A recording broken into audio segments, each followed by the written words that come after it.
Bonsoir à tous, bienvenue, nous sommes le jeudi 11 août. À Montréal, cette semaine se déroule le Forum social mondial, un rendez-vous international qui rassemble des milliers de personnes sur le thème de la justice sociale. L'enjeu est clair, comment peut-on créer un monde meilleur ? Des tables rondes, des débats, des ateliers ont ainsi rythmé cette rencontre et au programme notamment une conférence organisée avec l'organisme catholique Développement et Paix sur l'encyclique du pape François, sur l'environnement, Laudato Si. Notre journaliste Francis Denis était sur place, regardez.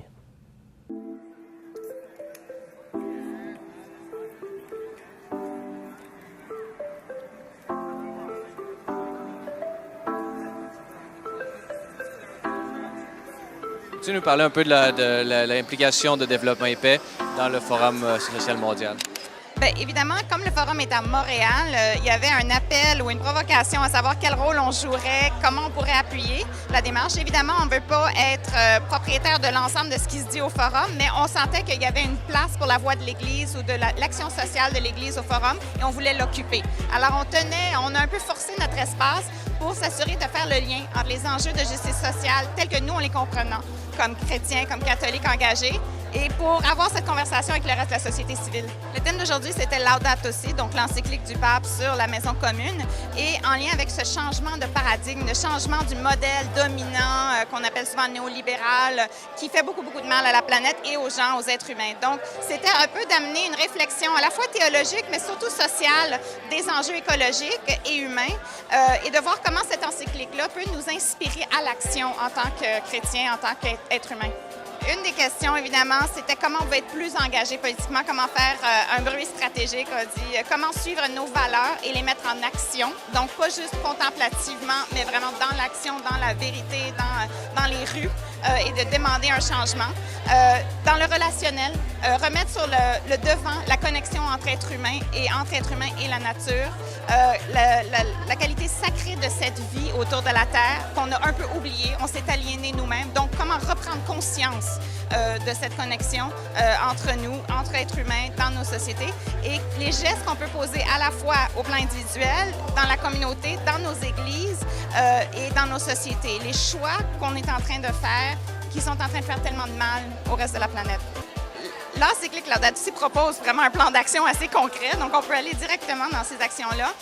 Pour nous, comme Développement et Paix, ce que nous, on retient, évidemment, parce que l'encyclique parle à tout le monde, mais nous, ce qu'on entend, c'est que les catholiques ont une responsabilité à la fois de diffuser cet engagement-là et ces valeurs-là, de refaire la connexion entre nous, entre les différentes crises qui existent dans le monde, social, politique, économique, que le cri de la planète et le cri des pauvres, ça va ensemble. Pour nous, ça, c'est les messages vraiment clés et qu'on est capable de faire ce changement. Il y a un message d'espoir immense dans Laudato Si qui fait que les gens se sentent interpellés et capables de poser un geste pour changer les choses.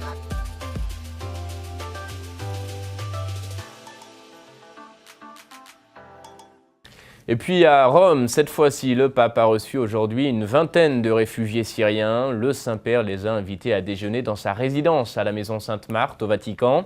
Les réfugiés ont pu évoquer avec le pape le début de leur nouvelle vie en Italie. Ils ont également échangé des cadeaux.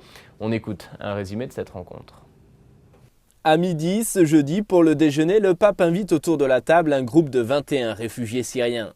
La moitié d'entre eux est arrivée à Rome avec le pape en avion en avril dernier, au retour de son voyage sur l'île de Lesbos, en Grèce. Les autres sont arrivés en Italie il y a 2 mois. Tous ces réfugiés sont actuellement pris en charge par la communauté Sant'Egidio à Rome. Au cours de ce déjeuner, les réfugiés ont pu évoquer avec le pape les débuts de leur nouvelle vie en Italie. Les enfants ont présenté des dessins au Saint-Père qui, en échange, leur a offert des jouets. Également présents à ce repas, plusieurs membres de la communauté de Sant'Egidio, ainsi que le commandant de la gendarmerie vaticane et 2 autres gendarmes qui avaient participé au transfert de ces familles de Lesbos vers l'Italie. Voilà, c'est la fin de cette émission. Merci de l'avoir suivi. Je vous souhaite à tous une très belle fin de soirée et à bientôt.